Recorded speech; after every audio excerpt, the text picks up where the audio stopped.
Alright guys, TacticalRab back again today. Hope you're all doing well and enjoying your day so far. And week 2 of the Major 1 qualifiers has now concluded. The team's seedings starting to get confirmed, or we might well see at the Major. But the OpTic guys certainly have their concerns about the state of control right now. Scump letting his thoughts be known on the matter. Definitely intrigued to your perspective in the comment section below. Hit the like button if you enjoyed the video. Subscribe if you are new as always. I'd really appreciate it. Really helps the channel. Let's just dive straight into things. So after week 2, the season standings look as follows. Bring it up on the big screen for you guys. Not the greatest quality, but you get the picture. Surge and FaZe leading the line, both at 3-0 after these first 2 weeks. Of course, 4 of these teams will only play 1 game next week. That being Ravens, they're already 3-1. They could have been 4-0 and actually, well, been the number 1 seed so far. But yeah, 3-1, so certainly a 3-2 for them wouldn't be so ideal in terms of the seeding. Then again, though, like a team like OpTic, for example, if they do make it into the winners bracket, then, I mean, they're going to be a relatively low seed here, which means that if anything, if you're the number 1 seed, you could have a pretty hard first round matchup. Like, it's very difficult to say because there's already been a lot of upsets right here, and who knows what seedings are actually going to be for the Major. There's still plenty of matches to be played, so you know, being a number 1, number 2 seed might not be great if you have to play the 8th or the 7th seed. That actually turns out to be a very difficult team indeed, so very exciting stuff. But yeah, as I say, 4 of these teams will only play 1 game next week. The Mutineers, Legion, London Royal Ravens, and also Los Angeles Guerrillas, they've already played 4 games. The rest of the teams, still plenty can be determined on that front. Paris Legion, the only team 0-4, and another team with no wins is actually the New York Sun as well, kind of remarkably. We will talk about those guys later today. But yeah, OpTic 1 and 2, we'll have a look at them in a couple of minutes time here, what their run is into the finish line, because I mean, ideally they need to win both their matches, right? If you're 1-2, if you go 3-2, that's going to be okay for winners. If you're 2-3, then it gets very suspect. I'm not exactly sure how the tiebreakers work. It seems right now that Rokkr and OpTic are only separated by being 1-2 by the fact that Rokkr won that series game 5 round 11, and therefore I guess that's the tiebreaker that separates them right now. But if it's like a 3-way tie, there's going to be head-to-head map count potentially involved. It's going to be a crazy situation. I'll try and do my best to keep you guys updated, but even as Chrome points out, right, this is kind of a point that I even mentioned when they initially announced that it was going to be only 8 teams at the majors, that, okay, hang on a second, what if OpTic don't have a great run, and they can't even go to their own major events, and then apparently the rumour had it from Chrome that they were going to have a play-in between the 8th and the 9th team, if the team that was in 9th, let's say like it finished like this, and OpTic were 9th and Rokkr were 8th.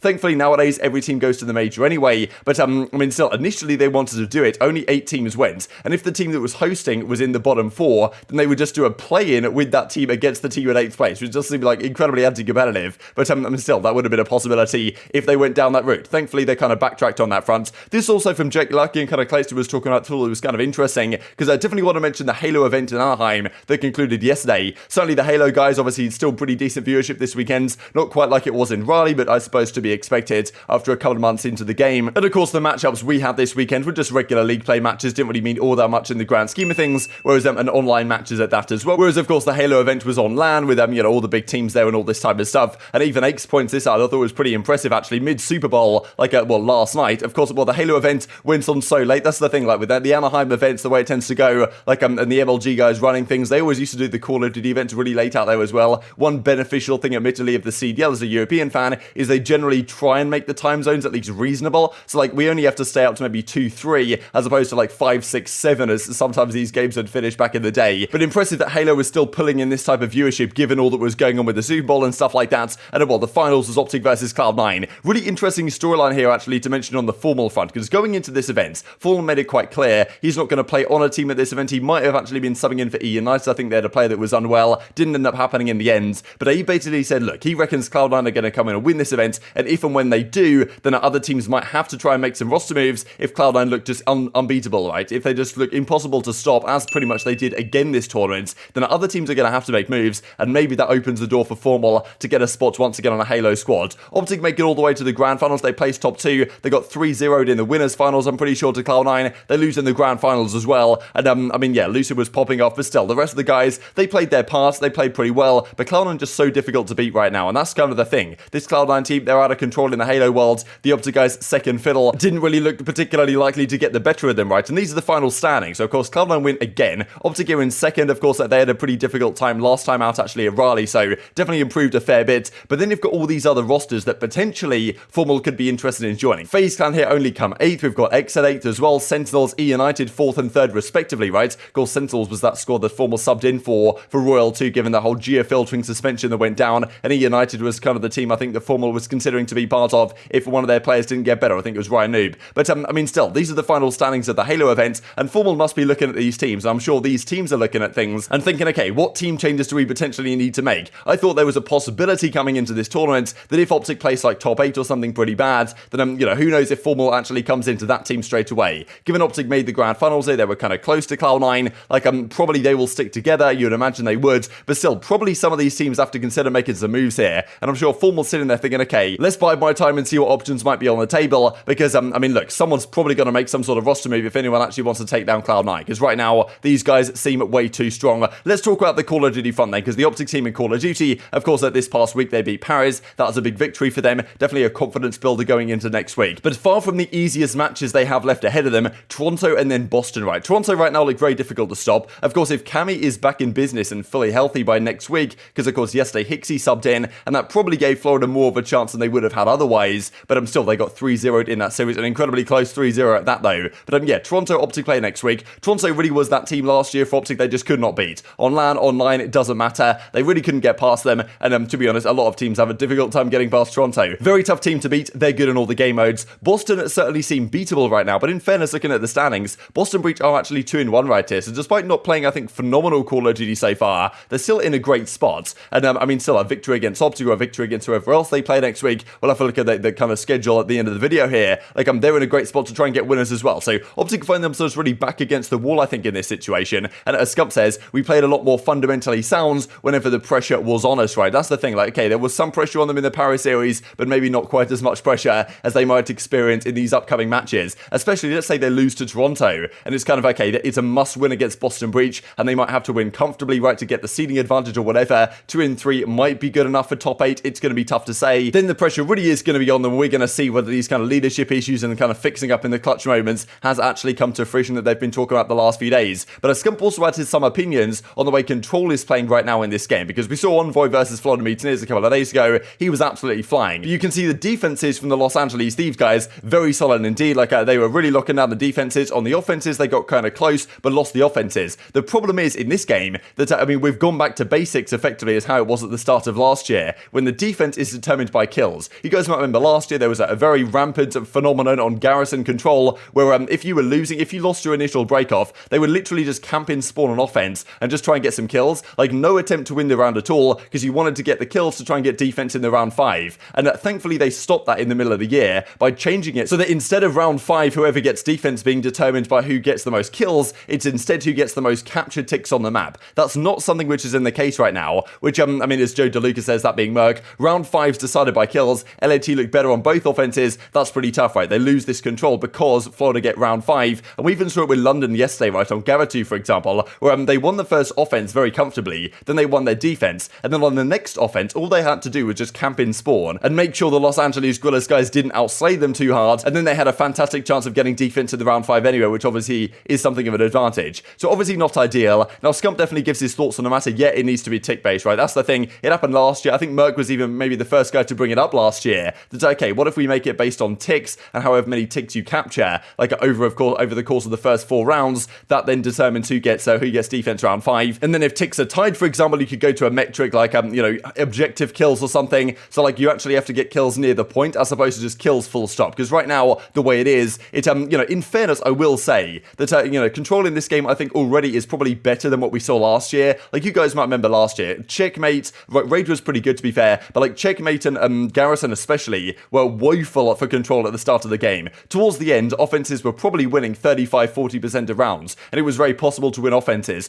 Already we've seen that really in this game, the way that teams try and make it work. If you get a nice spawn trap in the defensive base, you can definitely make some nice plays to win offenses. We see it relatively often. We see less controls this year, certainly, than we did last year, that just go defense all the way to round 5. It does happen, but that's actually quite rare on these two maps right now, Tuscan and Gavatu. There is certainly opportunities to win offenses, and it goes to a round 5, and one team gets offense, one team gets defense. You're not sure 100%, even yesterday, Tuscan, when it was Toronto versus Florida. Florida got defense round 5, but Toronto actually still ended up winning the map because they won that final offense in a pretty clutch fashion. So I do think early on in this game, Control has been more entertaining than it was last year with just all the defense wins across the board. But as Scump says, Gavatu right now is pretty much glorified TDM, because that is the thing. Pretty much the idea is a lot of the time, especially if you win an offense or if you're on defense, just kill as much as you possibly can, and that's going to give you the best chance of getting defense round 5. And of course, that's frustrating. It should be just based on tick, should be based on objective play. Certainly something that Scump thinks should change. This also just kind of relatively early last year, right? London versus OpTic Chicago. Checkmate control right here. That's the thing. Checkmate control early in last year's title was just, I mean, it was just defense after defense. It was honestly brutal to watch at times. But towards the end, people really figured it out. I do wonder what happens as this year progresses, whether our teams will figure out how to play defense better, play offense better, because I mean, right now, I think it's honestly a pretty well-balanced game mode. The question a lot of people have had or have been wondering is that whether these new two maps could actually come into play, Casablanca and Gondola. That is the thing. Gondola, well, we looked at the kind of the minimap overviews the other day. Gondola does not look like it's going to work at all, and I'm pretty sure aBeZy, or maybe it was Asim or someone, said on the flank a couple of days ago, the Casablanca is basically chalked. He does not reckon it's going to happen. Like, I mean, yeah, just the amount of windows on that map. In theory, looking at the overview, it looked okay and reasonable, but they reckon just for hardpoint or controller for the respawns, it's just straight up not going to work. The thing that some people have been mentioning here, and I think easymac said this on the Breaking Point podcast a little bit ago, is that Berlin control could be very viable, but right now the offense spawns so much closer to one of the hardpoints or one of the control points than the defense does. So the offense basically gets a free cap right off the rip, and it just doesn't make the map very competitive. The way the spawns work doesn't make all that much sense. He reckoned that if they tweak the spawns on Berlin, that could be the third very viable control map. I think people generally like Berlin for both hardpoint and search and destroy. It probably would work in control with some fixes, and Casablanca, some have said, okay, maybe it could work in search, certain situations. We probably need a fifth search and destroy map. Hopefully one of these can work. Probably Casablanca is the most likely, but I mean, okay, then you're thinking about, well, hardpoints, we still only have 4. It's not ideal. Personally, I think one more control map would go a long way, but so we do need some other map coming at some point or another. Hasn't clearly happened yet. Hopefully the next set of maps might be a little bit better. I believe USS Texas, actually, that was rumored, has now been removed from the game files. Not sure what's going on there. Still no sign of London docks arriving anytime soon. That's pretty frustrating, but well, here we go. These are the fixtures for the upcoming week. Massive, of course, week of matches, because yes, the seedings currently look like this, but still there's plenty that still can change this week, especially on some of the results here. Just to focus in on the OpTic guys real quick, because their games are against Toronto on the Friday, and on Sunday they play Boston Breach. So both these series are massive. If they win both, they qualify. It's in their own hands to get into the winners brackets. If they win only one of these series, I think that it certainly is up for debate whether they'll actually make it through. Ravens have a difficult finish up against Seattle Surge. Los Angeles Thieves Toronto. There's quite a lot of bangers this week, actually. Finishing off with a pretty special one, FaZe versus New York Subliners, which on paper should be pretty good, but with the state of New York now that we're going to talk about later today, maybe this might be a little bit of a blowout. But very much intrigued to your thoughts and all this stuff in the comment section below. Hope you guys enjoyed the video. If you did enjoy it, hit in the like button. Tell us the YouTube gods, this is a good video. I'd just like you should see it as well. And upgrade the competitive Call of Duty community. Thank you for watching as always. Take care. And I will see you next time.